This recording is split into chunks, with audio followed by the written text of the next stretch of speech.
ओम शांति। आज है 6 दिसंबर 2021 के ईश्वरीय महावाक्य। पहले सुनते हैं मुरली के मुख्य पॉइंट्स। बाबा ने कहा, तुम बच्चों को बाप से कितना सहज वर्षा मिल रहा है, परंतु माया याद भुला देती है, इसलिए मेहनत करनी पड़ती है। दिल कहती है पवित्र बने, परंतु माया बहुत खराब ख्यालात लाती रहती। कोई भी विकार का भूत अंदर होगा तो दिल को खाता रहेगा। अगर नाम बदनाम करेंगे तो अपना ही पद भ्रष्ट कर लेंगे। फिर कहा, उल्टा रास्ता बताने वाले दुनिया में बहुत हैं, सच्चा रास्ता बताने वाले हैं थोड़े। उन पर भी माया का बहुत वार हो जाता है। बाबा देखते हैं कईयों का क्रोध का भूत निकलता ही नहीं है, आपस में लड़ते रहते, एक दो को गाली देते। यह बहुत खराब है। अपने को शांत रखने की युक्ति रचनी है। औरों को कहते क्रोध का दान दो और खुद क्रोध करते रहें तो लोग क्या कहेंगे कि तुम खुद तो क्रोध करते हो, फिर हमको कैसे कहते हो। इसलिए क्रोध भी छोड़ना पड़े। लोभ भी बहुतों में है। कपड़े का, जूते का, पाई पैसे की बात पर झूठ बोलते रहते हैं। यह सब लोभ की निशानियां हैं। टू मच आशाएं नहीं होनी चाहिए। समझना चाहिए हमने 5 विकार बाबा को दान दिए हैं, तो फिर वापस क्यों लें। और लास्ट में बाबा ने कहा, रात्रि को सोने के समय जांच करनी है कि आज सारे दिन में बाप को कितना याद किया, कितनों को बाप का परिचय दिया। यह भी व्यापार है।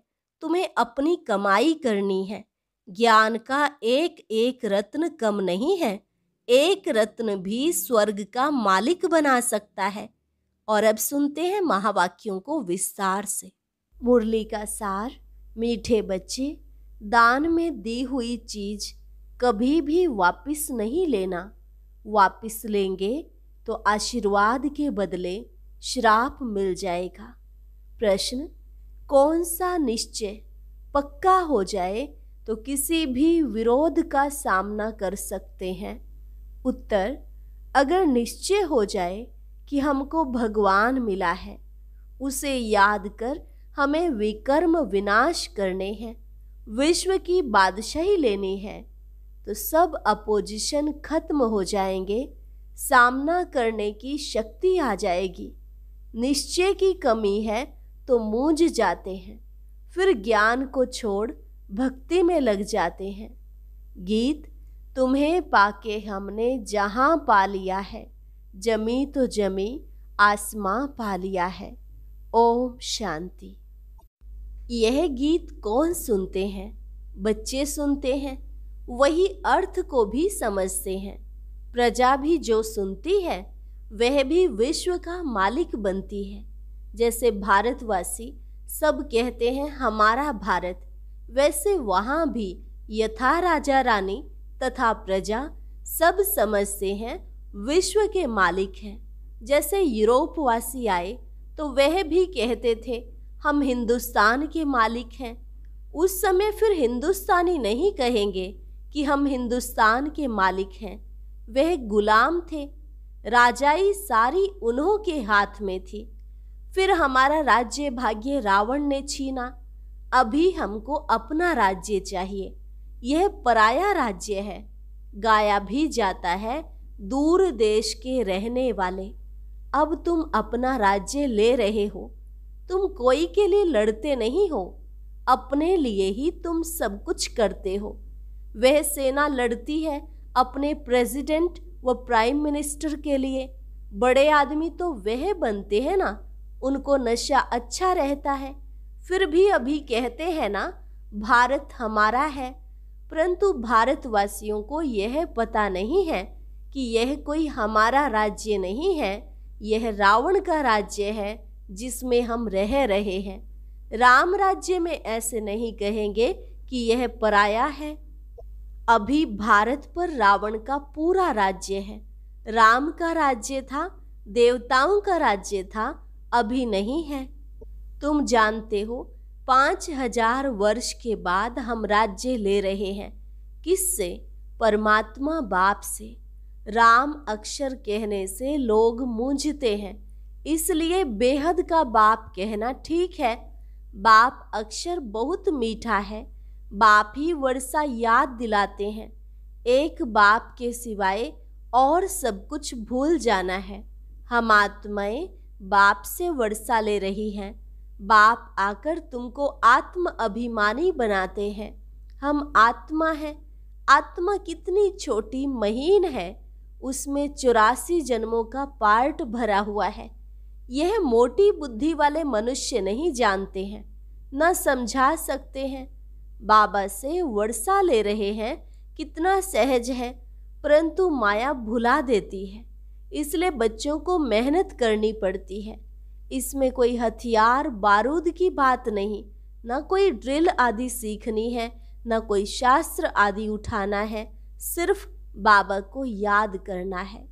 बाप जो सुनाते हैं वह धारण करना है। हम अपना राज्य भाग्य ले रहे हैं। जैसे नाटक में एक्टर पार्ट बजाकर फिर कपड़े बदली कर अपने घर जाते हैं, वैसे तुम्हारी बुद्धि में भी है कि अब नाटक पूरा होने वाला है, अब अशरीरी बनकर घर जाना है। हम हर 5000 वर्ष के बाद पार्ट बजाते हैं। आधा कल्प राज्य करते, आधा कल्प गुलाम बन जाते। बच्चों को कोई जास्ती तकलीफ नहीं देते हैं। बुद्धि में सिर्फ याद रहनी चाहिए। पुरुषार्थ कर, जितना हो सके यह भूलना नहीं चाहिए। अब नाटक पूरा होता है, बाकी थोड़ा समय है, हमको जाना है। ऐसे ऐसे अपने साथ बातें करते करते तुम पावन बन वापिस चले जाएंगे। हर एक बच्चा जान सकता है कि मैं बाबा को कितना याद करता हूँ, चाहे कोई चार्ट लिखे या ना लिखे, परंतु बुद्धि में तो रहता है ना। तो सारे दिन में हमने क्या क्या किया। जैसे व्यापारी लोग अपनी मुरादी संभालते हैं रात्रि को, यह भी व्यापार है। रात्रि को सोने के समय जांच करते हैं कि सारे दिन में बाप को कितना याद किया, कितनों को बाप का परिचय दिया। जो होशियार होते हैं उनका धंधा अच्छा चलता है। बुद्धू होगा तो धंधा भी ऐसे ही चलेगा। यह तो अपनी कमाई करनी है। बाप सिर्फ कहते हैं मुझे याद करो, चक्र को याद करो तो चक्रवर्ती राजा बनेंगे। इसमें टू मच आशाएं नहीं होनी चाहिए। गांव में रहने वालों को आशाएं कम रहती हैं, साहूकारों को बहुत होती हैं। वे अपनी गरीबी में ही खुश रहते हैं। रोटला खाने पर हिर जाते हैं, सूखी रोटी खाने की आदत पड़ जाती है। साहूकारों में इच्छाएं बहुत होती हैं, माँ बाप को ही तंग कर देते हैं। बाबा अनुभवी है, गरीबों पर रहम भी आता है। गरीब देखेंगे इतना बड़ा आदमी ज्ञान सुनता है तो हम भी सुने। चित्र तो बाबा ने बहुत बनवाए हैं। कोई कहते हैं हमको सर्विस चाहिए, बाबा कहते हैं पहले तुम होशियार बनो फिर सर्विस पर जाओ, क्योंकि आजकल भक्ति का भी जोर है। एक तरफ समझाओ, दूसरे तरफ गुरुओं की चक्री चलती है। वह डरा देते हैं तुम अगर भक्ति नहीं करेंगे तो तुमको फल कैसे मिलेगा। भक्ति से तो भगवान मिलता है। जब तक इस ज्ञान में पक्का हो जाए, पूरा निश्चय हो जाए कि हमको भगवान मिला है, वह हमको कहते हैं कि मुझे याद करो तो विकर्म विनाश हो जाए। जब यह पक्का निश्चय जम जाए तभी किससे सामना कर सके। तुम्हारे से भी अपोजिशन है। तुम एक बात कहते, वह दूसरी बात कहते। दुनिया में बहुत मठ पंथ हैं जहाँ मनुष्य जाकर कुछ न कुछ सुनकर आते हैं। गीता का भी भिन्न भिन्न अर्थ सुनाते हैं तो मनुष्य फंस पड़ते हैं। सन्यासी कभी गृहस्थियों को नहीं कहेंगे कि विकार में नहीं जाओ। अगर वह कहें भी कि निर्विकारी बनो, फिर क्या होगा। एम ऑब्जेक्ट तो कुछ है नहीं। उल्टा रास्ता बताने वाले दुनिया में बहुत हैं, सच्चा रास्ता बताने वाले हैं थोड़े। उन पर भी माया का बहुत वार होता है। दिल कहेगी पवित्र बने, परंतु माया बुद्धि को फिराती रहेगी, बहुत खराब ख्यालात लाती रहेगी। माया की लड़ाई है बहुत, चलते चलते तूफान बहुत आते हैं। अगर कोई भी विकार का भूत अंदर होगा तो दिल को खाता रहेगा। कोई को कहेगा क्रोध का दान दो और खुद क्रोध करते रहेंगे तो लोग कहेंगे तुम खुद क्रोध करते रहते हो, फिर हमको कैसे कहते हो। तो क्रोध को भी छोड़ना ही पड़े। क्रोध कोई छिपाकर तो नहीं किया जाता है। क्रोध में तो आवाज बहुत होता है। आपस में लड़ते हैं, एक दो को गाली देते हैं। बाबा देखते हैं क्रोध का भूत निकलता ही नहीं है। कोई कोई यहाँ सम्मुख बाबा के होते भी क्रोध कर लेते हैं। बहुतों में क्रोध का भूत आ जाता है। यह बहुत खराब है, तंग करते हैं। बाबा तो फिर प्यार से समझाते हैं, अगर नाम बदनाम करेंगे तो फिर पद भी भ्रष्ट कर देंगे। यह तो समझाना चाहिए कि तुमने 5 विकार बाबा को दान दिए हैं तो फिर वापस क्यों लेते हो। अगर फिर क्रोध कर लिया तो ग्रहण छूटेगा नहीं, वह फिर वृद्धि को पाता है। बाप की आशीर्वाद के बदले श्राप मिल जाता है, क्योंकि बाप के साथ धर्मराज भी है। यह भी ड्रामा में नोंद है। क्रोध करना यह भी पाप है। जिनमें 5 विकार है उनको पाप आत्मा कहा जाता है। सतयुग में है सब पुण्य आत्मा, वहां कोई पाप नहीं करते। अभी जन्म जन्मांतर के पापों का बोझा सिर पर बहुत है, परंतु योग बल से कट करना है। माया बड़ी खराब है। लोभ बहुतों में है। कपड़े का, जूते का, पाई पैसे की बात का लोभ है तो झूठ बोलते रहते हैं। ये सब लोभ की निशानियां हैं। यहाँ तो सब कुछ मिलता है, बाहर में तो घर घर में खिटखिट लगी हुई है। संग भी बहुत खराब है। पति ब्राह्मण तो स्त्री शूद्र, स्त्री ब्राह्मणी तो पति शूद्र। घर में ही हंस और बगुले, बहुत खिटपिट रहती है। अपने को शांत रखने की युक्ति रखनी होती है। घर बार छोड़ना भी बाबा अलाउ नहीं करते। ऐसे बहुत आश्रम है जहाँ बाल बच्चों सहित जाकर रहते हैं। फिर खिटपिट तो सब जगह होती होगी, शांति कहाँ भी नहीं है। सच्ची सच्ची शांति, सुख, पवित्रता 21 जन्मों के लिए तुम बच्चों को अब मिल रही है। ऐसी मत और कोई दे न सके। बाबा कहते हैं मैं कितना दूर देश से आता हूँ सर्विस करने, तुमको भी सर्विस करनी है। प्रदर्शनी मेले में बहुत नहीं समझ सकते। भल गवर्नर ओपनिंग करते हैं, परंतु यह थोड़े ही बुद्धि में आता है कि इन्हों को परमात्मा पढ़ाते हैं ब्रह्मा द्वारा, जिससे विश्व का वर्षा मिलता है। सिर्फ कहते हैं अच्छा है, माताएं अच्छा कर्तव्य कर रही हैं, श्रेष्ठाचारी बना रही है। भले यह भी लिखते हैं कि मैं मानता हूँ कि गीता भगवान ने गाई है, लिख दिया, परंतु बुद्धि में थोड़े ही बैठता है, ना पुरुषार्थ चलता है समझने का।